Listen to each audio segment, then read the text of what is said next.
Vamos a ir a la palabra del Señor. Sin más, vamos a leer Mateo capítulo 7, versículos 13 y 14. Evangelio según Mateo, capítulo 7, versículos 13 y 14. Lea conmigo y luego vamos a orar juntos por el sermón del día de hoy. Lea: entrad por la puerta estrecha, porque ancha es la puerta y espacioso el camino que lleva a la perdición, y muchos son los que entran por ella, porque estrecha es la puerta y angosto el camino que lleva a la vida, y pocos son los que la hallan. Bendito Señor, te agradecemos por esta preciosa reunión que estamos disfrutando con nuestros hermanos, el poder junto con ellos recibir tu palabra, el Evangelio, cantar, escuchar la lectura bíblica, la escuela, también tiempo de comunión, el servicio a las ofrendas, todo ha sido precioso. Te rogamos ahora por este momento de la exposición bíblica, que me des entendimiento para poder expresar con claridad, con sencillez, y que cada uno de los que están aquí puedan recibir tu palabra con mansedumbre, pueda sobrar en sus corazones a través de esta enseñanza del día de hoy. Pido tu ayuda y tu sostén en Cristo Jesús. Amén. El título del sermón es Demanda para vida eterna. Uno de los elementos que pienso que debe estar presente para que un sermón expositivo, como el de hoy, por ejemplo, sea edificante de verdad, es que luego de explicar la verdad bíblica se presenten aplicaciones para los oyentes que escuchan.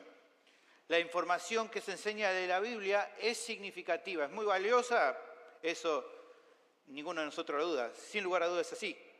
Sobre todo sabemos que esa información tiene que ser fiel a la intención de los autores originales y apegada firmemente a la revelación general de las Escrituras.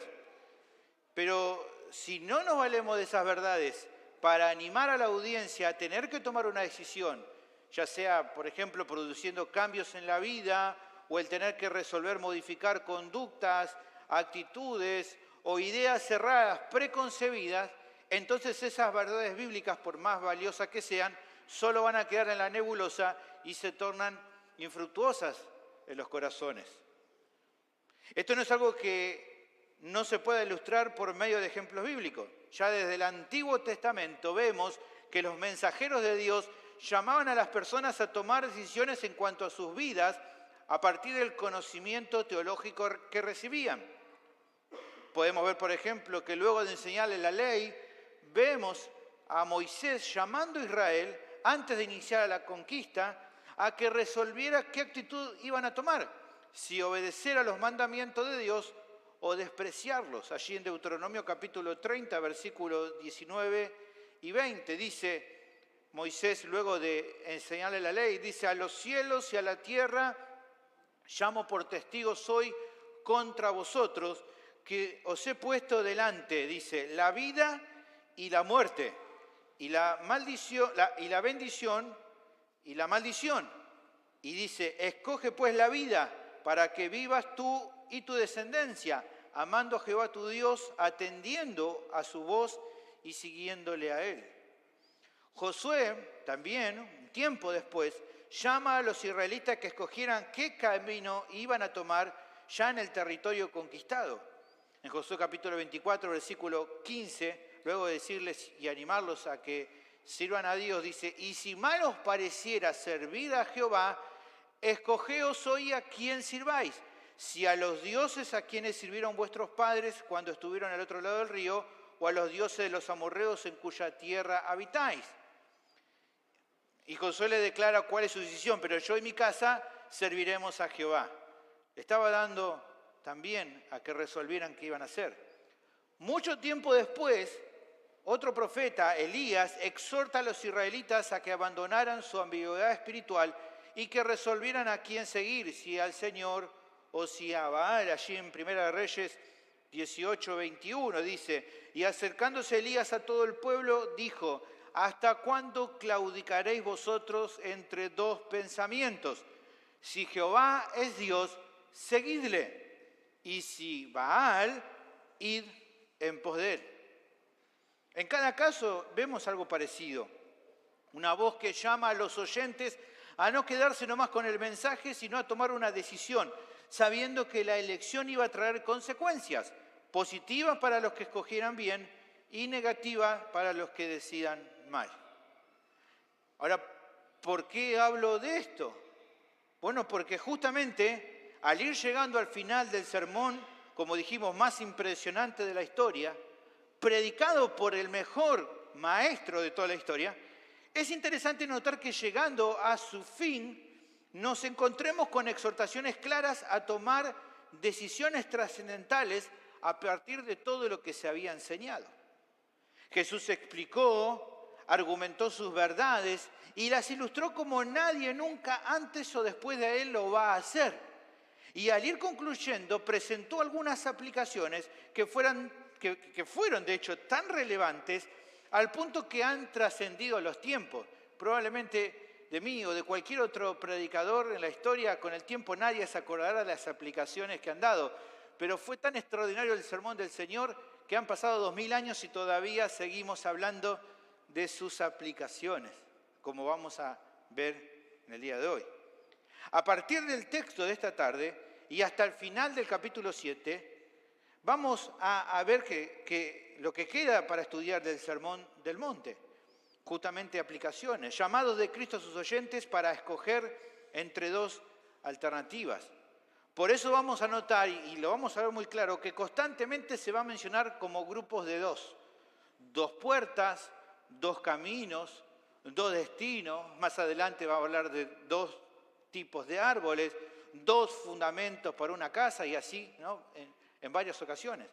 Las personas que escucharon tenían que decidir qué iban a hacer.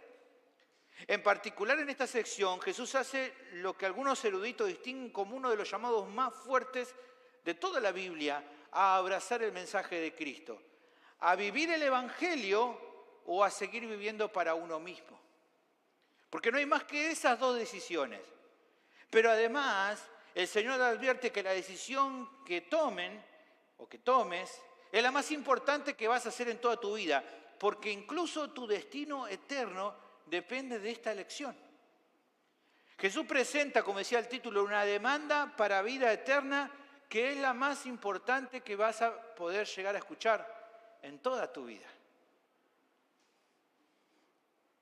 Y quienes quieran seguirle no solo deben aceptarla, sino también perseverar en esa decisión hasta el fin. Él ofrece el único camino de salvación. Aquellos que lo oigan y lo abracen por fe son los únicos que van a poder acceder al reino de los cielos. Pero si bien sabemos que Él ha hecho todo lo necesario para que los suyos puedan acceder por gracia a la vida eterna, la senda que los lleva al cielo no es un camino de rosas. Es una puerta angosta con un camino estrecho que se transita en medio de muchas dificultades. Y esto no fue algo que solo el Señor dijo. Si usted lee, por ejemplo, el apóstol Pablo, allí nos relata Lucas en Hechos capítulo 14, versículo 22, luego que Pablo sufre a causa del Evangelio y que él es apedreado, por ejemplo, en Listra hasta casi morir, él sale de la ciudad, va a recorrer otros lugares y vuelve luego a Listra, donde había sido apedreado, y dice que allí él les dice a los que escucharon y se hicieron parte de la iglesia, le dice, confirmando los ánimos de los discípulos, exhortándoles a que permaneciesen en la fe y diciéndoles, escuche, es necesario que a través de muchas tribulaciones entremos en el reino de Dios. Exactamente lo mismo que Jesús nos va a mostrar en este pasaje del día de hoy. Pero también cabe decir que a pesar de las complicaciones momentáneas, es el único camino que tiene un final feliz. Por eso vale la pena sufrir y seguir adelante en este sendero, en este camino. Tenemos a seguirme con atención porque el sermón de esta tarde es muy importante para nuestras vidas. Es muy importante realmente. Por eso ruego que Dios alumbre nuestras mentes para entender la importancia del llamado de Cristo en este pasaje. El tema del sermón es el siguiente. Es necesario aceptar y perseverar en la enseñanza demandante de Cristo para recibir la vida eterna. Este es el tema, repito. Es necesario aceptar y perseverar en la enseñanza demandante de Cristo para recibir la vida eterna. ¿Por qué el pasaje nos da dos razones que son las que vamos a ver en esta tarde. ¿Está bien? ¿Me siguen bien?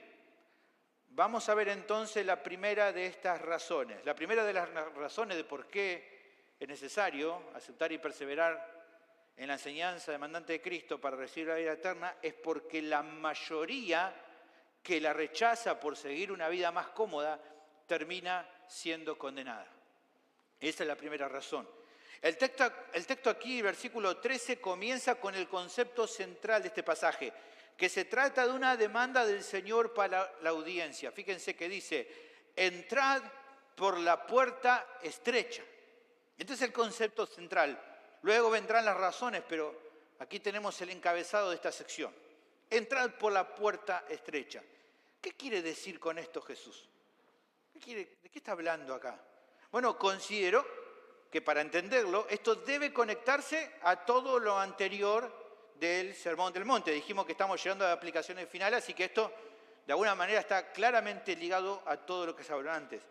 Para los que no estuvieron escuchando los anteriores sermones, y para los que sí igual lo podemos recordar, cuando Jesús empezó a hablar sobre el tema, expuso primero en el Sermón del Monte, a modo introductorio, las bendiciones especiales para aquellos que son parte del reino de los cielos, del capítulo 5, versículo 2 al 12, lo que llamamos las famosas bienaventuranzas, ¿se acuerdan? Bienaventurado tal, bienaventurado el pobre en espíritu, bienaventurados los pacificadores. Son todas las bendiciones especiales para aquellos que son parte del reino de los cielos. Luego él presentó los conceptos centrales de su sermón. Aquellos que son parte del reino de Dios son como la sal y la luz del mundo. ¿Se acuerdan cuando Jesús habló sobre eso? Ellos siguen al Señor o siguen a un Señor que demanda una vida distinta a la de la mayoría de aquellos que decían creer en Dios, pero que eso no se veía reflejado en su vida. Esto incluía hasta a los líderes religiosos de aquel tiempo, que claramente, aunque se decían que eran los voceros de Dios, que eran personas que supuestamente estaban con Dios, ellos andaban en una religiosidad netamente superficial. Cristo demandaba una justicia mayor de aquellos que lo siguen. Toda esa sección va del capítulo 5, versículo 13, hasta el 20, presentando el aspecto central del Sermón del Monte. Ahora, a partir de eso, Jesús va explicando algunas de las diferencias entre lo que era realmente la voluntad de Dios de aquello que estos falsos maestros enseñaban. Usted lo tiene ahí, el capítulo 5, versículo 21 al 48. La clave, ¿se acuerda que va llevando el hilo en esa parte? Es, ustedes han oído tal cosa, pero yo os digo tal otra. Oíste qué, mas yo digo qué. Jesús va dando explicaciones de la enseñanza correcta, que era distinta a la que habían enseñado los religiosos o los maestros de aquel tiempo. Pero él no se queda ahí. Además también indicó la manera de andar correcta de un heredero del reino en comparación con la de alguien que solo se identifica con Dios superficialmente. Esa es la porción más larga, que empieza con el capítulo 6, versículo 1, y llega hasta el capítulo 7, versículo 12, donde él va hablando y explicando acerca de no hagas tal cosa, ¿se acuerdan? No os afanéis, hagan esto otro, diferente a cómo actuaban los escribas y los fariseos. Ahora, todo lo que Mateo expresa en esta porción, ¿se acuerda que dijimos? Esto es un resumen de lo que Jesús habrá enseñado en su tiempo allí en el Sermón del Monte, se lo está dando a otros oyentes, pero en cierta manera en esta porción aparece en parte un resumen de la doctrina de Cristo, que claramente era distinta y sobre todo muchísimo más demandante que la doctrina falsa de los escribas y fariseos. Claramente había una demanda mucho más alta, porque como él vino explicando, la justicia de los discípulos tiene que ser más alta que la de los escribas y fariseos. Todo esto ahora, toda esta enseñanza, este marco que él dio en su enseñanza, podría verse como Jesús denomina en esta porción como la puerta y el camino que es el correcto. La puerta que él menciona aquí. Ahora, hay más cosas que pensar sobre lo que él indicó. Él mandó a los oyentes a que entren por esta puerta o portón, lo mismo podría leerse, la palabra pulé. En aquel entonces a veces cuando se hablaba acerca de puertas o portones, no siempre era para hablar literalmente de una puerta, sino que a veces era apuntando a representar un símbolo de poder o autoridad cuando se hablaba de puerta. Por ejemplo, el mismo Jesús en el mismo Evangelio según Mateo capítulo 16, versículo 18, va a decir, y yo también te digo que tú eres Pedro, y sobre esta roca edificaré mi iglesia, y las puertas del Hades no prevalecerán contra ella. No está hablando de puertas literales, sino de la autoridad o el poder de las tinieblas. Entonces, pensando en esto, atravesar esta puerta en el contexto de poder o de autoridad, ya estamos viendo que no era cualquier cosa, no es como entrar por cualquier puerta en una casa. Es un indicio de un cambio o de un hecho trascendental. Por ende, en este texto en particular, entrar por la puerta simboliza el acceso a un reino nuevo, que es básicamente acatar las normas y estatutos de ese reino y sobre todo someterse al que gobierna en ese reino. O sea, en definitiva, Jesús está llamando a aquellos que han escuchado toda su enseñanza atentamente a que la abracen por fe, que se rindan a su verdad, lo cual es sinónimo de aceptarlo a Él como Rey. Como argentino que soy, y como muchos que están aquí también, tengo privilegios, pero también tengo responsabilidades con las leyes declaradas en nuestra Constitución que debo respetar para ser considerado como un buen ciudadano de esta nación. Así también el que afirma tener parte con Cristo y con su reino, lo hace aceptando su doctrina, la cual, como sabemos, se revela en las Escrituras. Si usted no se somete a la Biblia, entonces no se está sometiendo al Señor de la Biblia. Pero fijémonos que también la demanda de Cristo no es a mirar o a contemplar la puerta, tampoco es que nos llama a reflexionar sobre la puerta. Él dice que hay que entrar por la puerta. Y no es lo mismo mirarla que entrar, no es lo mismo contemplarla que entrar. Muchos solo admiran los conceptos dados por Jesús en el Sermón del Monte, pero no quieren comprometerse con ellos. Son aquellos que dicen respetar o incluso amar a Jesús, pero no lo aceptan de verdad como Señor y por ende tampoco como Salvador. Y como no lo hacen, lo que realmente acontece es que no entran por la puerta, por esta puerta correcta. Fíjense además lo exclusiva que es la demanda. Jesús no habla de entrar por una puerta, sino por la puerta. Muy interesante también esto. Solo hay una puerta según Cristo, como solo hay un evangelio, como solo una verdad que da acceso al reino de los cielos. No hay muchos, porque no hay muchos evangelios, hay un solo evangelio, porque solo un evangelio, el evangelio de Cristo, el evangelio que está contenido en la Escritura, es el único que puede salvar. Pablo le dice a los Gálatas, muy alarmado por los problemas que estaban afrontando en aquel lugar, y de entrada él ya duramente le dice, estoy maravillado de que tan pronto os hayáis alejado del que os llamó por la gracia de Cristo para seguir un evangelio diferente. Y uno puede decir, quiere decir que hay más de un evangelio. No, rápidamente Pablo aclara y dice, no que haya otro, sino que hay algunos que os perturban y quieren pervertir el evangelio de Cristo. Hay algunos que quieren cambiarlo, que quieren modificarlo, que quieren hacerlo diferente, pero eso diferente no es evangelio, porque solo hay un evangelio, el evangelio de Cristo.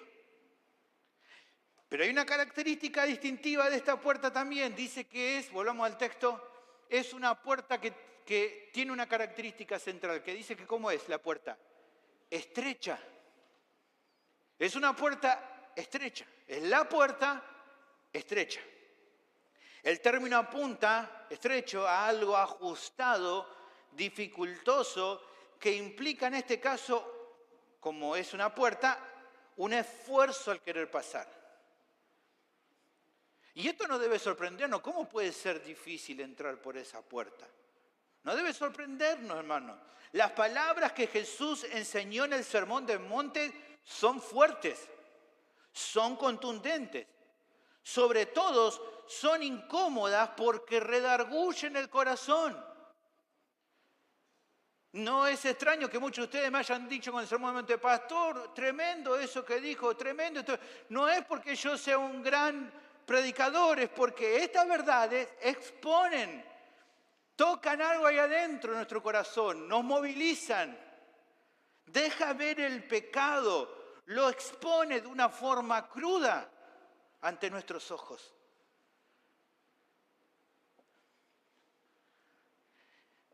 Es indudable que genera eso. ¿Por qué? Bueno, pensemos por un instante con lo que hemos escuchado.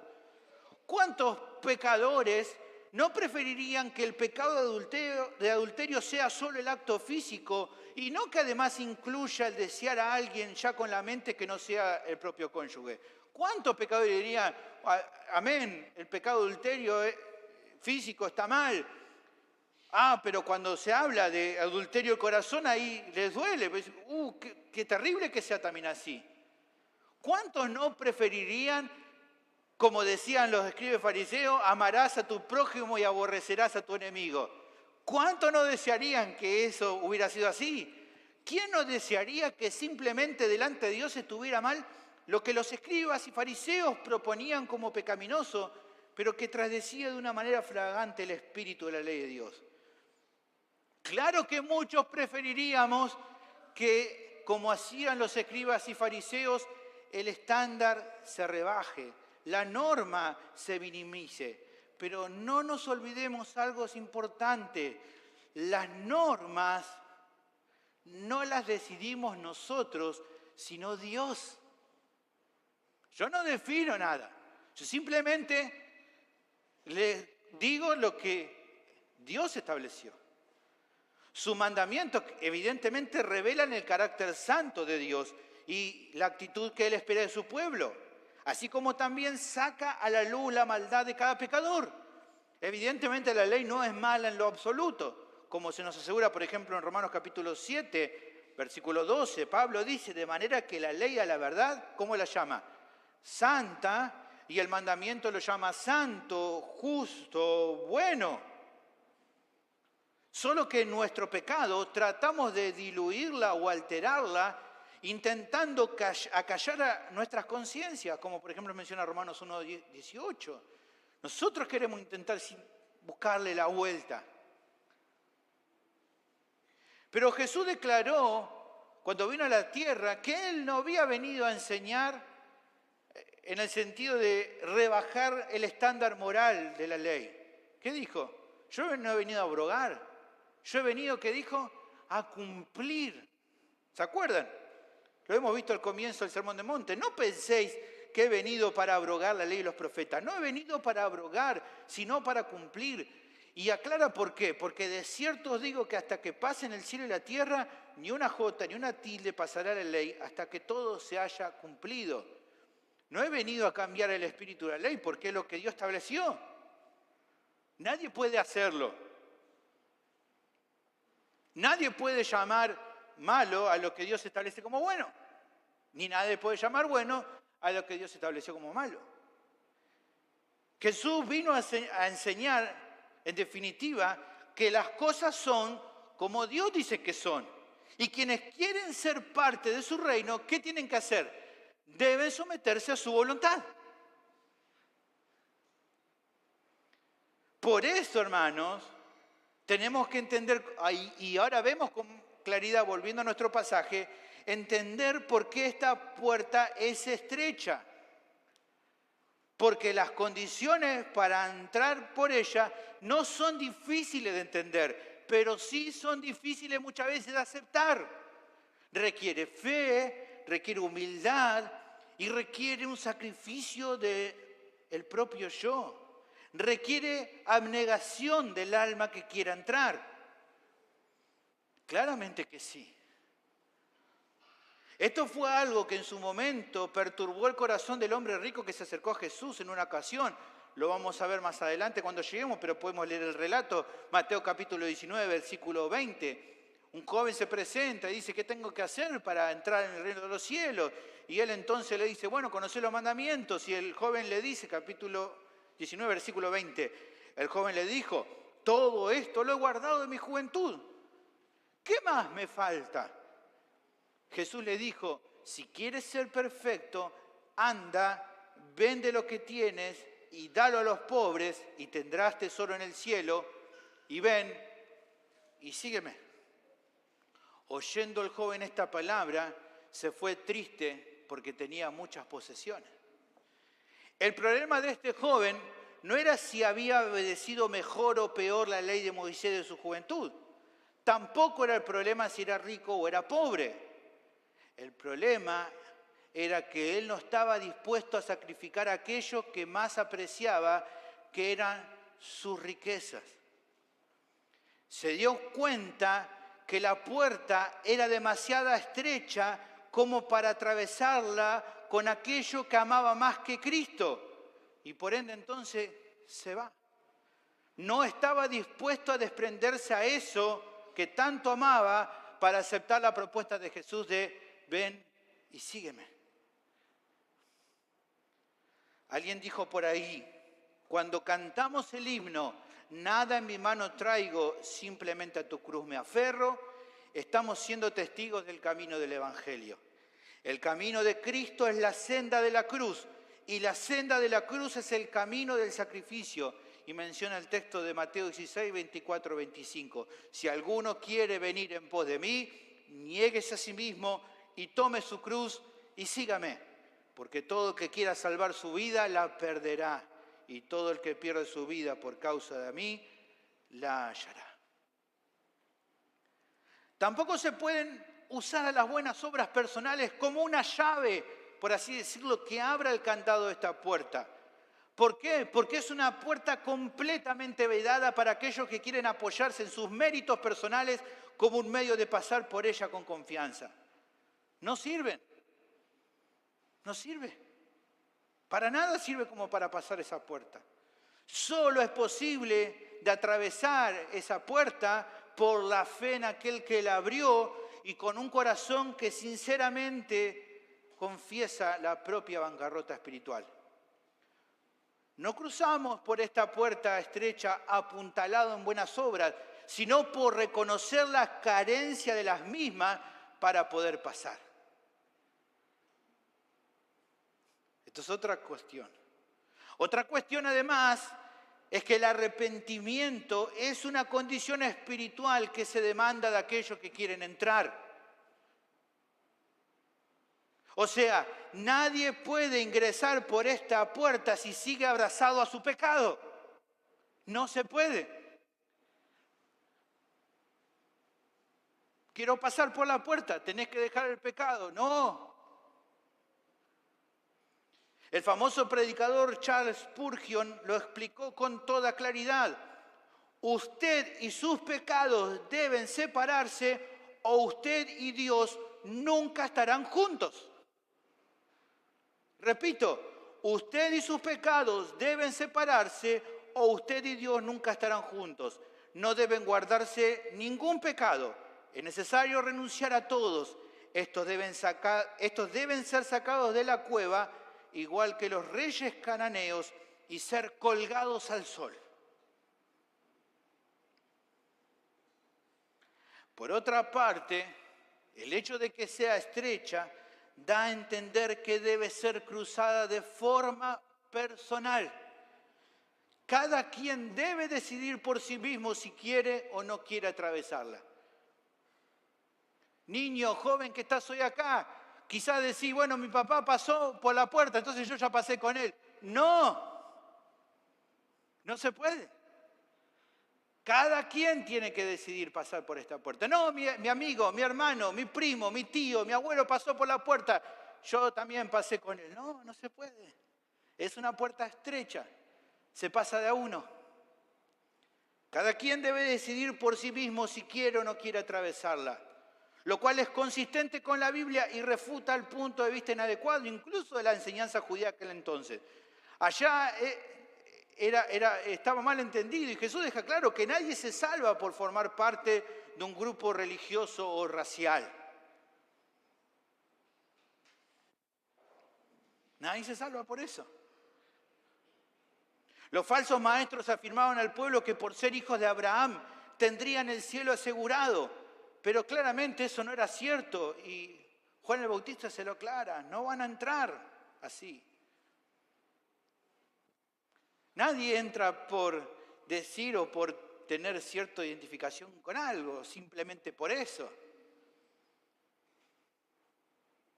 En las palabras de Jesús, al decir a sí mismo que la puerta es estrecha, podía estar dando a entender que es de acceso individual. Entonces dijimos, lo cual es coherente con el mensaje de salvación. Cada pecador debe recibirlo al Señor como Salvador y Señor personal, si quiere ser salvo. Cada uno lo tiene que hacer. Y cada uno a través de eso puede recibirlo. Jesús, el apóstol Pablo en Romanos capítulo 10, versículo 13 dice, porque todo aquel que invocare el nombre del Señor será salvo. Cada uno lo tiene que hacer.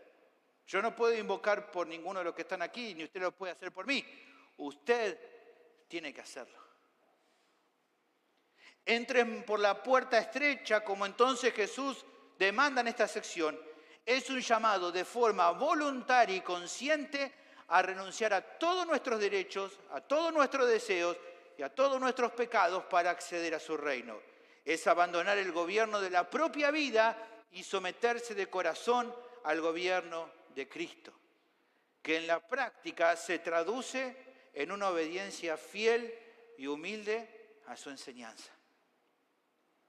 Eso es lo que Jesús está planteando acá, en entrar por la puerta estrecha.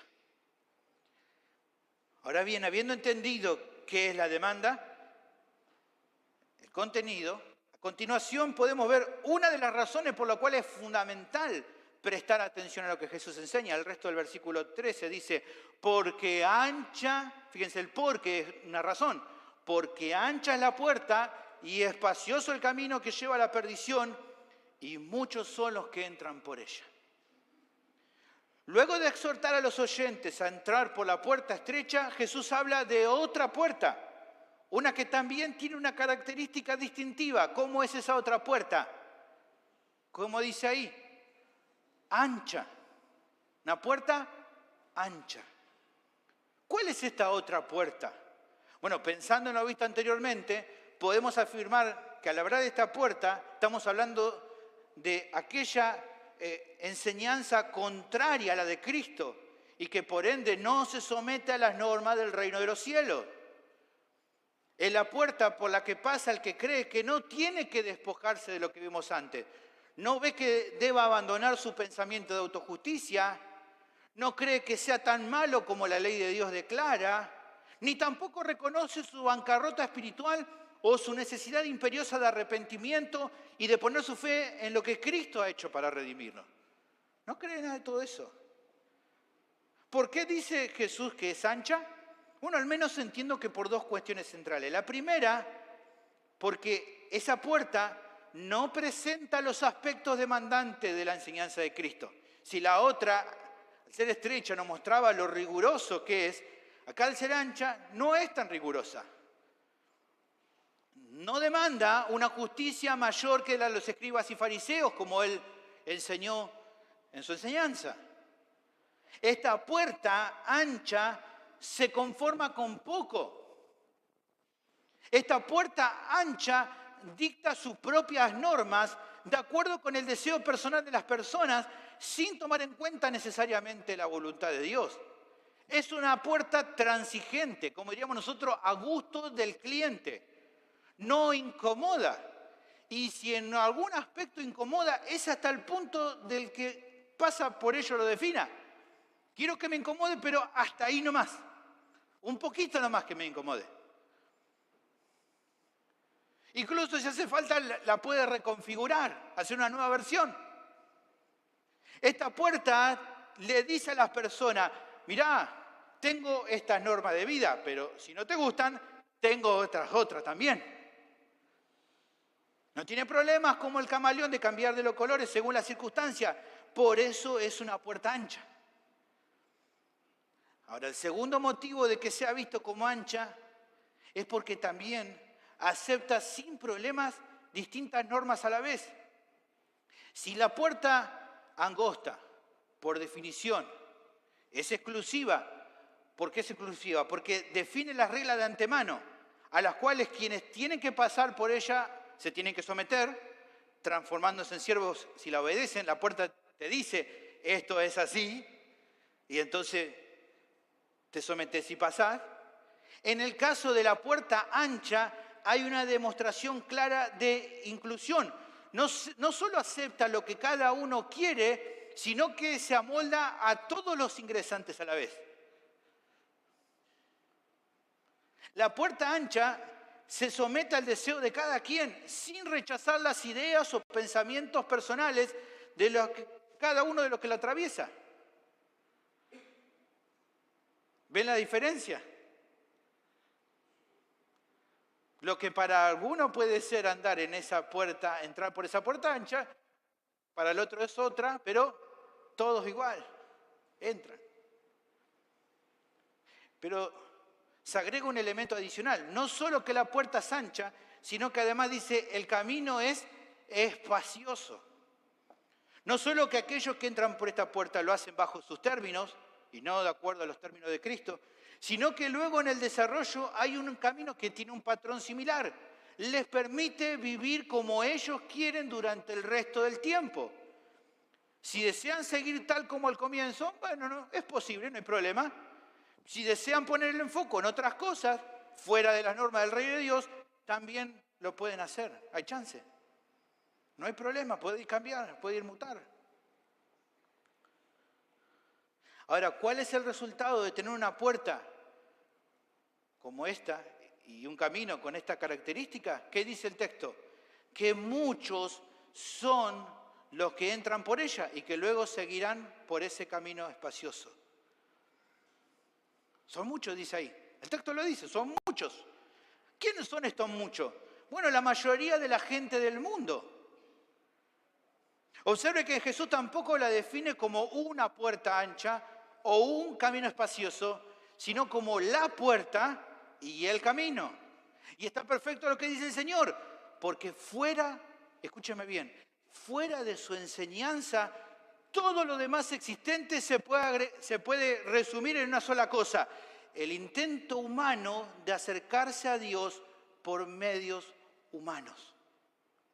Siempre y en todo lugar, cualquier otra puerta fuera de la enseñanza de Cristo es el intento humano de acercarse a Dios por medios humanos. O de acuerdo a los términos que Cristo está usando en esta sección, las intenciones del ser humano de entrar al reino de los cielos, pero por otra puerta. Siguiendo otro camino.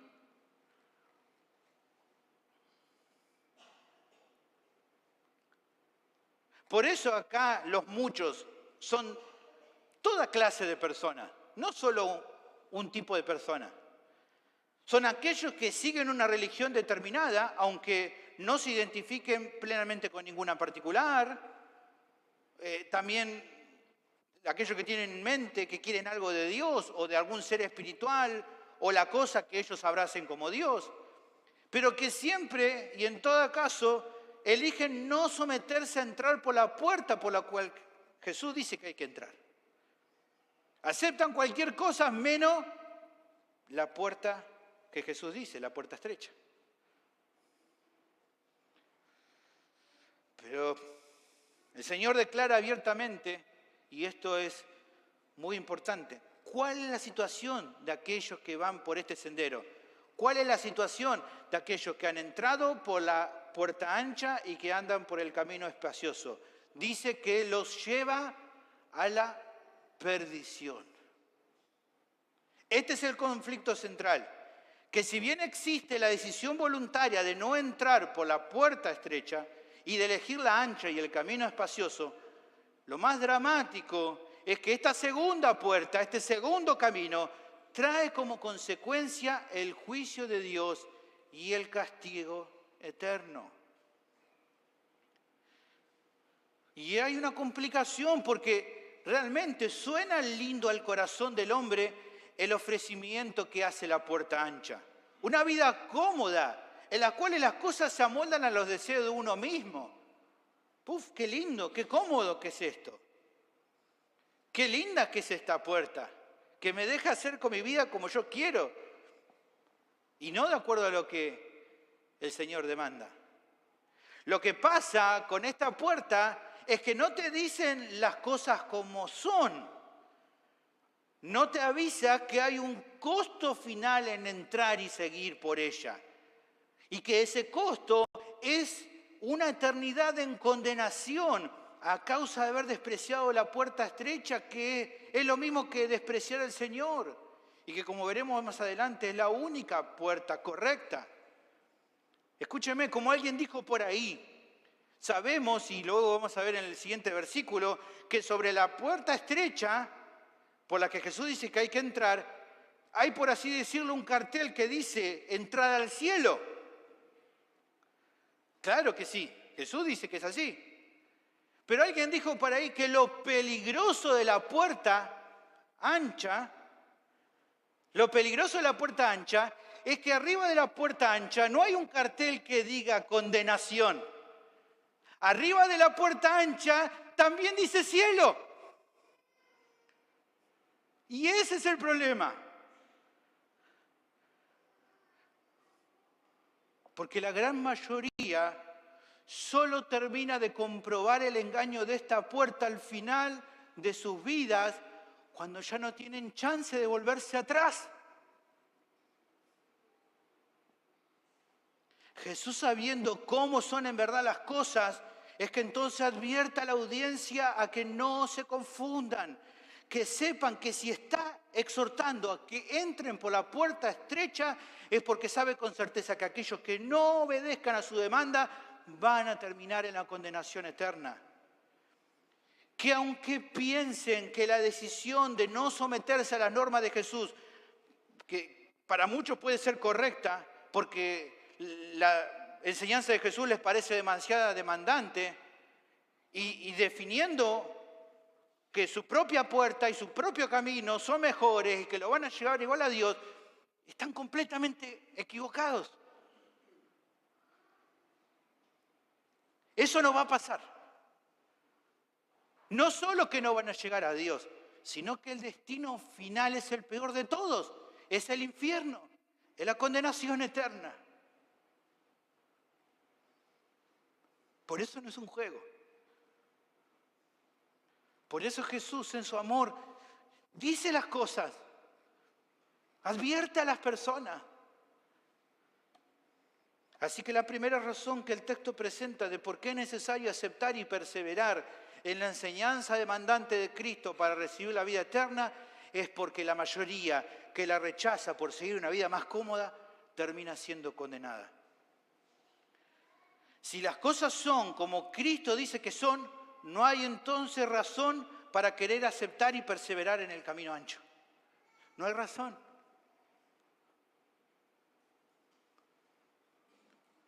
Ahora, lo que Jesús enseña en esta parte era algo que los oyentes de Mateo y nosotros mismos también en este tiempo debemos reflexionar con mucha atención. No creo que deba ser, bueno, pero estoy tranquilo porque estoy bien en una iglesia sana.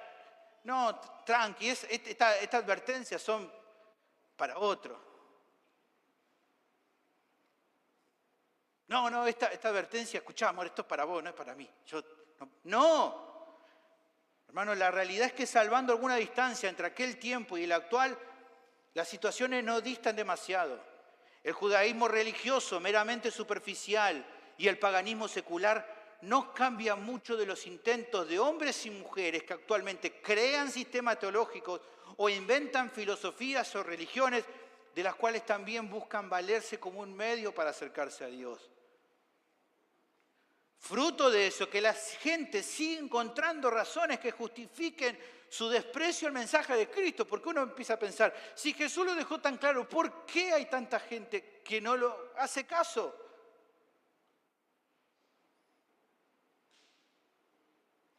Muchos creen que algunos de los conceptos de la enseñanza bíblica que estamos viendo en todo este pasaje no son tan así como se enseña, aun cuando la Biblia es clara en cuanto a esto. Y uno se puede preguntar, ¿pero de dónde surge todo esto? ¿De dónde surge este rechazo cuando es tan claro? Bueno, no es debido principalmente a un error interpretativo. Es que detrás de este rechazo se esconde la rebelión al Señor que establece cómo se vive en su reino.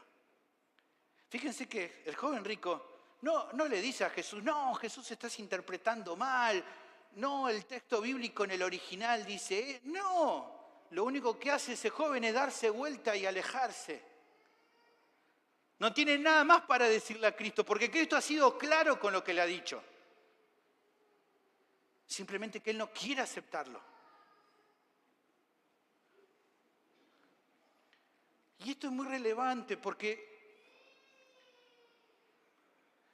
mi mente, cuando trabajaba en este pasaje, me ponía a pensar la infinidad de casos de personas que se apartan de la fe. Incluso algunos valorando que lo que se le enseñó era correcto. Hay personas que se han apartado de la fe con las que he hablado y que me han dicho, sí, pastor, todo bien con usted, no tengo nada que decir, todo lo que dijo estaba bien. Pero aún así, yo voy a seguir mi propio camino. Y uno le decía, pero mirá que no te va a ir bien. Estoy dispuesto a aceptar eso. Algunos tal vez, al menos son honestos para decir, es claro. Otros se apartan de la fe justificando su pecado, diciendo, no, pero no es tan así, no, y poniendo excusas. Hay algunos por ahí que cambian de convicciones teológicas o se apoyan en alguna falla de los demás, lo cual es de esperarse que alguno pueda fallarle, ya que somos todos falibles. Buscando con eso incluso menospreciar a iglesias sanas donde se les enseñaba la palabra con fidelidad, tratando de justificar su alejamiento a causa de eso. No, me fui porque falta de amor, porque tal me hizo esto. Cosas mínimas. Y uno dice, ¿por qué lo hicieron? ¿Era fruto de que estimaban tanto? La verdad, en general no. Ojalá fuera eso. Pero uno ve que muchas de estas personas andan por la vida sin someterse a ninguna iglesia. La gran mayoría lo hace porque es más fácil encontrarle la arruga a cada iglesia local que someterse a una iglesia local. Porque si somos honestos, es menos complicado actuar como religioso en cualquier religión que morir a uno mismo y por amor a Cristo ser fiel a su palabra de verdad. Es muy fácil ser un religioso de las redes sociales nomás y ser un gran defensor de las escrituras desde estados de WhatsApp o desde Facebook. Pero hacer las cosas como Cristo dice que son, no es para todos. Por eso mismo, como vamos a ver más detalle la próxima semana, es que siempre, sea el tiempo que sea, a partir de esta realidad de las personas, ¿qué surgen? Los falsos profetas. En la ley famosa de la oferta y la demanda, siempre para una demanda surge una oferta. Y entonces gente que no quiere someterse a la verdad, ¿qué recibe? Personas que le enseñan lo que no es la verdad. Los falsos profetas son tan atractivos para muchos porque le dan a esos muchos lo que ellos quieren oír y no lo que enseña el Señor, que es más demandante y que confronta la maldad. Fíjense cómo Pablo se lo dijo a Timoteo, porque vendrá tiempo cuando no sufrirán la sana doctrina, sino que teniendo comezón de oír, se amontonarán maestros conforme a sus propias concupiscencias. Claro que andar de acuerdo al propio ritmo personal, como muchos dicen por ahí, una idea con la que algunos justifican su falta de compromiso con el Señor, resulta más liviano que humillarse a uno mismo, tomar la cruz, renunciar al pecado y vivir en obediencia a los mandamientos de Dios. Lo que no se dan cuenta es que aunque suene tentador y los libre de muchas incomodidades en este tiempo, tal como lo desean, es aquello que lentamente los está acercando a la condenación eterna.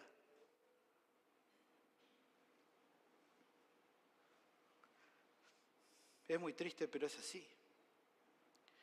Por otra parte, también pensando en todo esto, hay gente a los que he oído decir, me lo han dicho, y seguramente usted le ha pasado, hay gente que uno le habla del Evangelio, ¿no? Le enseña lo que Cristo enseñó. ¿Y qué te dicen? No quiero saber nada con el Evangelio porque me dice que tengo que abandonar muchas cosas. Es la primera excusa que muchos ponen. Y uno dice, qué triste escuchar eso, ¿no? Que personas que lo vean así. Pero he escuchado cosas que son peores que eso. Hay gente que dice esto, no quiero saber nada porque tengo que abandonar muchas cosas. Pero hay algo peor. He escuchado a evangélicos que les afirman, no digas eso.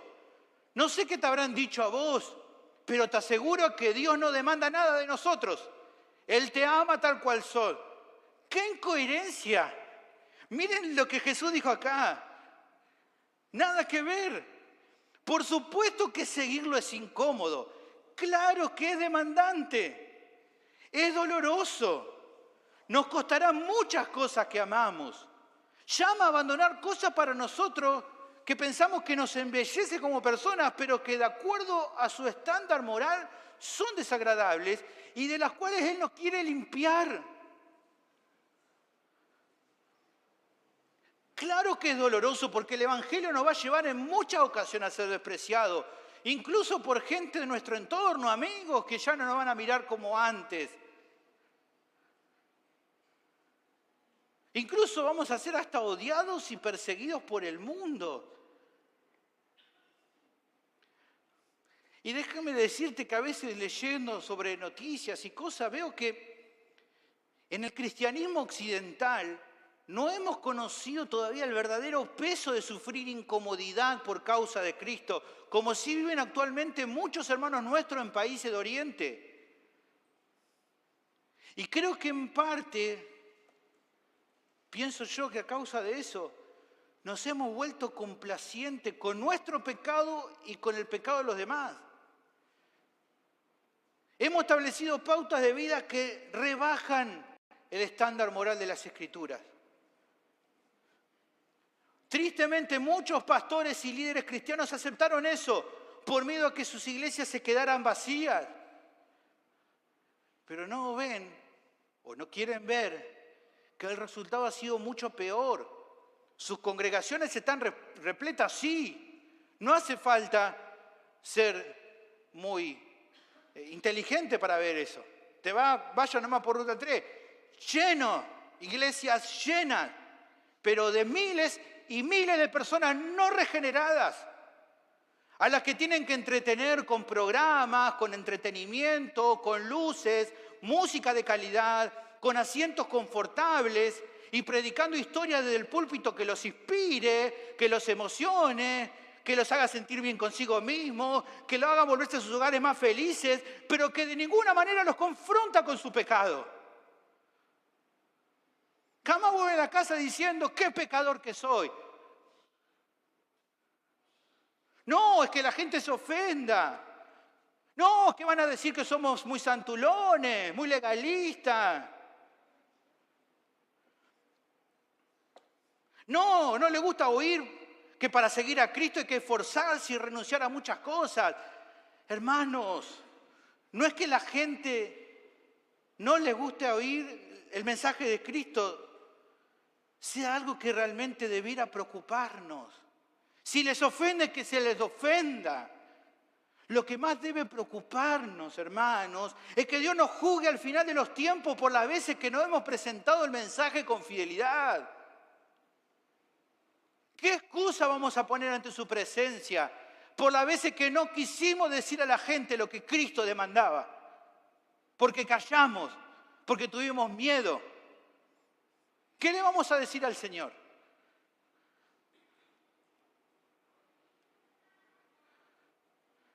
Incluso este mal hasta pareciera que por momentos quisiera apoderarse de ciertas iglesias que antes eran sanas en la fe, o incluso de conferencistas famosos que buscan como que medio que suavizar las demandas de Jesús, como si de alguna manera la gracia de Dios anulara de algún modo el llamado de Cristo. Es una demanda, pero no es tan demanda. Es un error. En otros casos, hay iglesias que sí hablan de pecado, pero que lo hacen mal. Al igual que los religiosos de la época de Jesús imponen reglas humanas llamando pecado a lo que no lo es y mirando para otro lado en lo que claramente son transgresiones a la ley de Dios. Y eso también para muchos es atractivo, porque los hace sentir que cumplen con el estándar divino por simplemente obedecer algunas costumbres livianitas impuestas por sus líderes. Usted sabe, cosas que se inventan las personas dicen, qué bueno, con esto simplemente lo culpo de soy cristiano, qué bueno, ya está, entonces soy cristiano. Pero lamentablemente siguen transitando por el camino espacioso.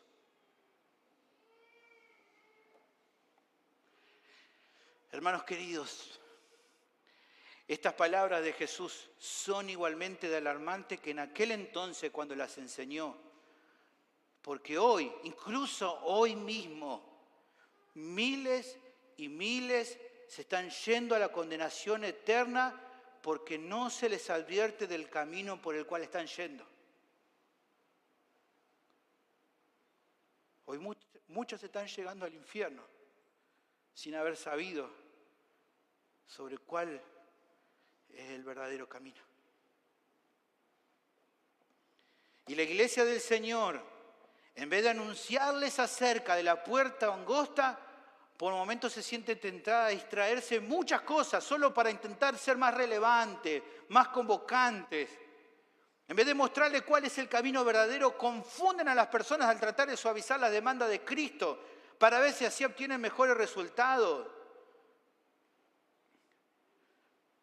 Quiero decirle, hermano, en el amor del Señor, no nos equivoquemos, por favor.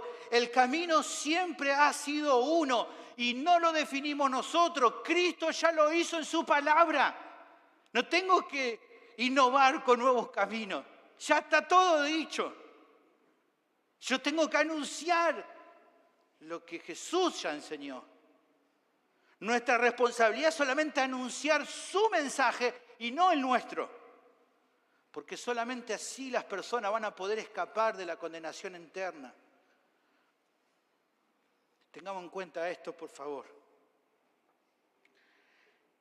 Pero antes de avanzar, hay algo que no quiero dejar pasar en esta tarde, antes de concluir esta sección. Las palabras del Señor nos me animan a poder hablarle a muchos que están escuchando en esta tarde y que se encuentran en la condición que Jesús menciona. Transitando por el camino espacioso, tranquilo tal vez de que están en la senda correcta, aunque están viviendo sin un compromiso real con el Evangelio. Tal vez haya algunos que están acá que no tienen ningún problema para explicar el mensaje de salvación. Lo pueden explicar con tranquilidad. Lo escuchan siempre, ya lo han aprendido.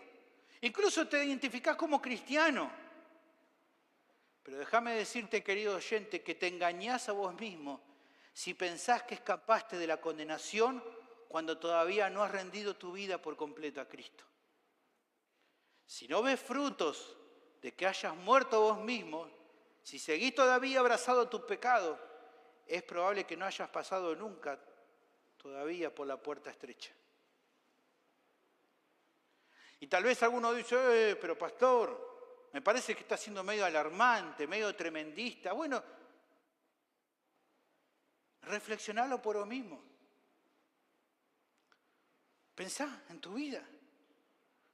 Pensalo, por favor, por un momento. Mira lo que Jesús dice en este texto y pensá, ¿ves que tu vida refleje que has entrado por la puerta estrecha? ¿O tu fruto se parece más a lo de aquellos que van por el camino espacioso?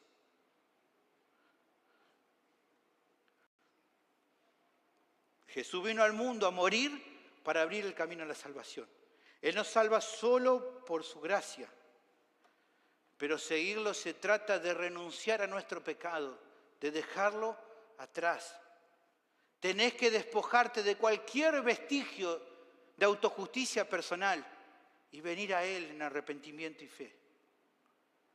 Él demanda que te humilles ante su presencia y dejes de creer que esa vida religiosa, superficial y muerta que estás llevando adelante, que te puede hacer pasar desapercibido ante los ojos de los demás. Tenés que dejar de creer que te pueda servir para estar a cuenta con Dios y que te pueda abrir como un camino alternativo al cielo. Eso no va a pasar. Date cuenta, por favor. El camino que realmente te salva no está tan lejos como para que sea imposible de resumirlo en tu propia vida.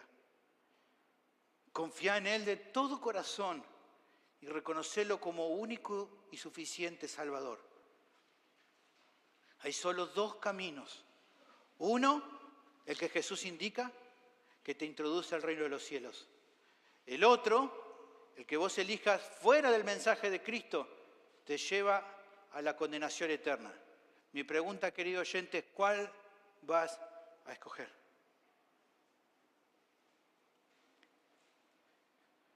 La segunda razón de por qué es necesario entrar y perseverar a través del mensaje demandante de Cristo para recibir la vida eterna es porque los pocos que se esfuerzan por someterse a ella son los que se salvan. Luego de hablar acerca de la puerta ancha, del camino espacioso, de su destino y de quiénes son los que andan por ella, Jesús termina este pasaje retomando el asunto de entrar por la puerta correcta. Él dijo, entrad por la puerta estrecha, y ahora dice versículo 14, ¿por qué? Porque estrecha es la puerta y angosto el camino que lleva a la vida, y pocos son los que la hallan. Ya hemos hablado acerca de que la puerta a la cual el Señor demanda que entremos es estrecha, pero no queda ahí.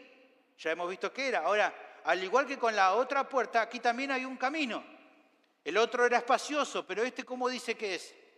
Angosto. Eso quiere decir que las dificultades al acceder por la puerta estrecha no terminan con el acceso a ella. Continúa durante el resto del viaje. Eso deja claro que el despojarse de nuestra vieja vida se mantiene en el tiempo. No solo nos arrepentimos y confiamos en Cristo al comienzo de la vida cristiana, no solo nos rendimos a Él como Señor de nuestra vida cuando llegamos a la fe. Esto se prolonga por el resto de la vida en el creyente verdadero. Nos seguimos arrepintiendo, seguimos confiando en Cristo, seguimos rindiéndonos a Él. No se trata nomás entonces de aceptar, sino además de perseverar en la enseñanza de Cristo. Un ciudadano que es parte del reino de los cielos no solo se somete a las normas del reino un par de veces, sino de manera constante, aunque no siempre lo logra de manera perfecta en esta vida. Se prepara para el día cuando el Rey regrese y ahí sí pueda disfrutar plenamente de todas las bendiciones y privilegios de la vida en santidad perfecta que el Señor ha preparado para aquellos que han creído en Él. ¿Cuál es entonces el resultado que esperan? Que, como dice aquí el texto, este camino los lleve a la vida, o sea, a la salvación de sus almas. ¿Por qué? Pueden estar seguros, porque Jesús acá lo promete. Afirma que así va a pasar con aquellos que obedezcan a su llamado, aquellos que entren por la puerta estrecha, aquellos que sigan por el camino angosto, van a llegar a la salvación. Pero al menos creo que hay dos asuntos significativos con lo que él declara. En primer lugar, que al ser un camino angosto estará lleno de pruebas y luchas durante el tiempo actual. Jesús no asegura a nadie ahora su mejor vida. Él sabe que no es así. ¿Cómo puede haber felicidad? ¿Cómo puede haber felicidad plena para un ciudadano que no está viviendo actualmente en el reino al que pertenece? Eso no va a pasar. Incluso eso deja en claro que una característica de que quiera seguirlo es que si bien recibirá siempre la gracia necesaria para no flaquear en el camino, es una persona esforzada, diligente, valiente para decirle no a los deseos del mundo, a los anhelos de la carne y a la vanagloria de esta vida, que como el apóstol Juan entiende y abraza la realidad que él presenta en su primera carta, capítulo 2, versículo 15. no améis al mundo ni las cosas que están en el mundo. Si alguno ama al mundo, el amor del Padre no está en él. Porque todo lo que hay en el mundo, los deseos de la carne, los deseos de los ojos y la vanagloria de la vida, no proviene del Padre, sino del mundo. Y en definitiva da la conclusión, versículo 17, y el mundo pasa y sus deseos, pero el que hace la voluntad de Dios permanece para siempre. Un predicador hablando acerca de esto dijo lo siguiente: el reino es para aquellos que vienen al rey en pobreza de espíritu, llanto por su pecado y hambre y sed de justicia para reemplazar la suya propia. Capítulo 5, versículo 3 al 4 y 6. Es para aquellos que anhelan en el reino a cualquier costo, que venderán todo lo que tienen para comprar ese gran tesoro y esa gran perla, como menciona capítulo 13, versículo 44 al 46. No es para aquellos que quieren una manera barata y fácil de asegurar el cielo, sin renunciar a vivir sus propias vidas egoístas y mundanas en la tierra. Jesús solo salva a aquellos para quienes se ha convertido en Señor. Por desgracia, la mayor parte de gente cree que el cielo puede obtenerse en términos mucho más fáciles que los prescritos por Cristo. ¿Qué nos refleja todo esto? Lo que Jesús termina afirmando como segunda parte aquí que podemos ver importante en cuanto a este camino, versículo 14. ¿Qué dice? ¿Quiénes son los que encuentran y avanzan por esta puerta y siguen por este camino? Pocos. Jesús dice, ¿muchos? Pocos. Pocos son los que la hanchan. Si bien la salvación es presentada al mundo entero y Dios no desea que nadie se pierda, como dice 2 Pedro 3:9, la realidad es que son los menos los que terminan aceptando y perseverando en su camino. Fueron pocos los que en el Antiguo Testamento hallaron por fe el camino de salvación. Pero incluso uno puede decir, bueno, en la época de Jesús mucha gente creyó. En la época de Jesús el resultado no fue muy distinto. Si bien las multitudes al comienzo se sintieron atraídos por su mensaje, luego, con el correr del tiempo, muchos se volvían atrás, porque justamente consideraron que su enseñanza era muy demandante. En el Evangelio según Juan, capítulo 6, versículo 60, dice, al oírlas, muchos de sus discípulos, muchos, dijeron, dura esta palabra, ¿quién la puede oír? Y fíjense el versículo 66. Desde entonces, muchos de sus discípulos volvieron atrás, ya no andaban con él. Si muchos se fueron, ¿cuántos quedaron? Pocos. De hecho, Jesús también le dice a los 12, ¿queréis ir acaso también vosotros con los muchos? Y Pedro responde como lo hace un discípulo verdadero de Cristo. Le respondió Simón Pedro, Señor, ¿a quién iremos? Tú tienes palabra de vida eterna. No importa que sea demandante, si solamente tus palabras son las que dan vida eterna. Los años pasaron y la situación persiste. Si bien al fin de los tiempos, cuando Cristo regrese, los salvos serán una multitud incontable, son en cada tiempo y generación la minoría. Son los pocos. Son quienes por fe persisten en el camino, aunque por momentos la vida cristiana sea difícil y el camino demandante. ¿Por qué persisten? ¿Por qué siguen adelante? Porque las espinas del camino angosto no le quitan el gozo de haber encontrado el camino de salvación que Cristo con su sangre preciosa les ha abierto. La cruz para esas personas es más preciosa que cualquier escollo en el camino. Por eso, a pesar de las luchas y pruebas, su fidelidad a Cristo no la negocian jamás. No es negociable. El viejo comentarista William Hendrickson dijo, entonces el reino no es para débiles, vacilantes y transigentes.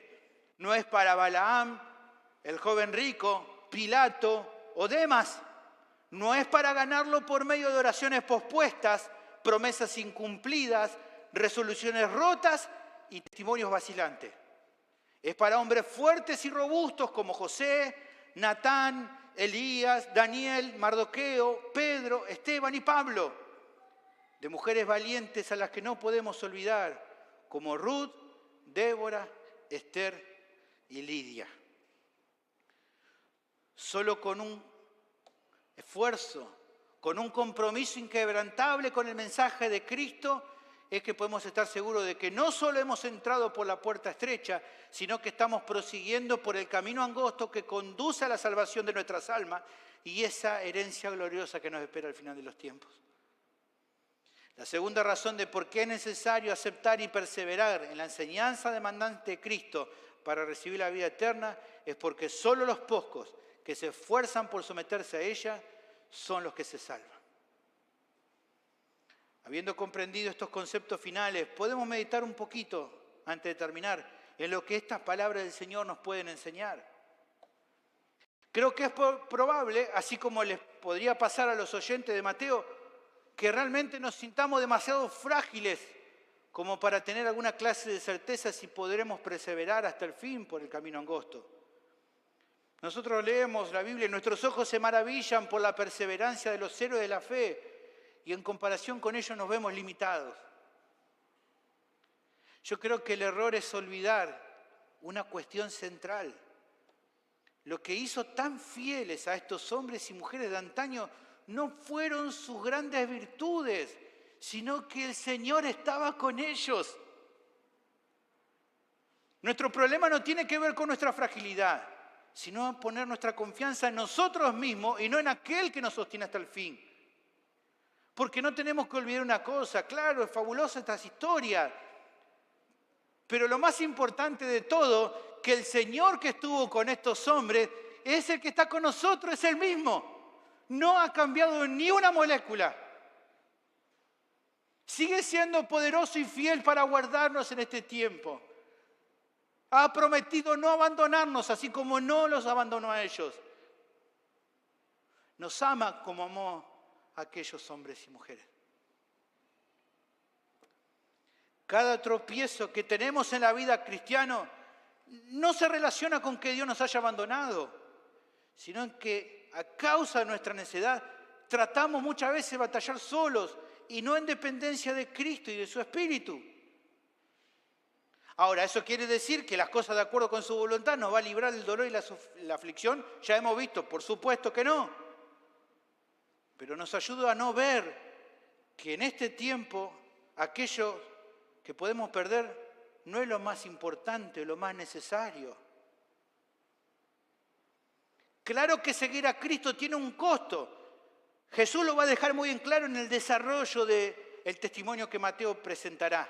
Uno de los conceptos clave, y lo puede leer durante todo el Evangelio de San Mateo, es: hay un costo por seguir a Cristo.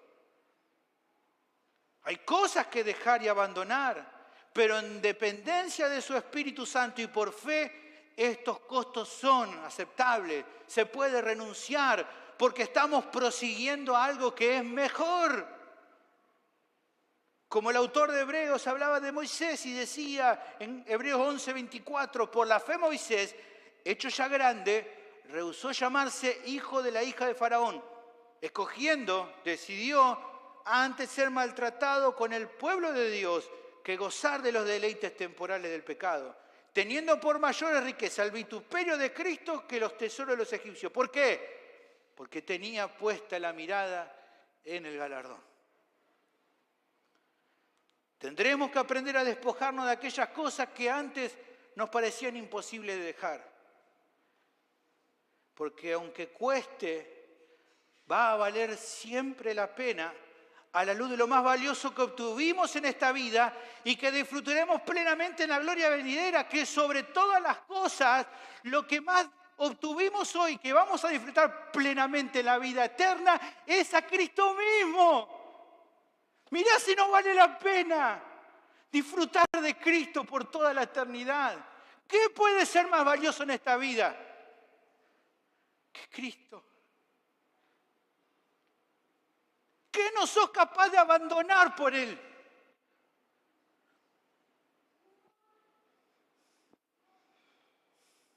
Tenemos que recordar que en este tiempo a menudo estaremos en conflicto con el mundo, con el diablo y con nuestro propio pecado remanente. Habrá momentos donde vamos a sentir fuertes tentaciones a bajar los brazos, pero no debemos hacerlo. Hermano, no debes hacerlo. Recordá que lo que nos espera en la gloria eterna es inconmensurable. Pablo lo dijo en Romanos 8:18, pues tengo por cierto que las aflicciones del tiempo presente no son comparables con la gloria venidera que nosotros ha de manifestarse. Y Dios, precioso Señor, por su gracia insondable, nos has permitido ser parte de esto. ¿Te pusiste a pensar en algún momento que en su gracia te haya hecho parte de esos pocos? Animémonos mutuamente, hermanos, a seguir adelante en el camino angosto. Como dice Hebreos capítulo 10, mantengamos firme, sin fluctuar, la profesión de nuestra esperanza, porque fiel es el que prometió, y considerémonos unos a otros para estimularnos al amor y a las buenas obras, no dejando de congregarnos como algunos tienen por costumbre, sino exhortándonos, y tanto más cuanto ve que aquel día se acerca. Nada más en la vida vale la pena que eso. Y nuestros propios ojos pronto lo van a comprobar. Por eso el autor de Hebreo también decía, no perdáis pues vuestra confianza que tiene grande galardón, porque os es necesario la paciencia para que habiendo hecho la voluntad de Dios, obtengáis la promesa. Porque aún un poquito, y el que ha de venir vendrá, y no tardará. Mas el justo vivirá por fe, y si retrocediere no agradará a mi alma.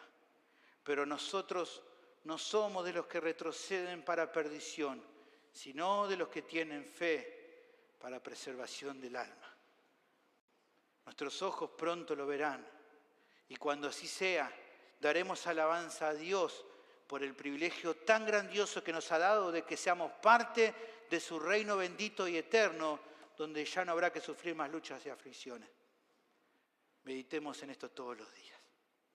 Bendito Dios, te agradezco por tu palabra, tan preciosa para nuestras vidas, Señor. Nos ponemos a meditar en esta demanda.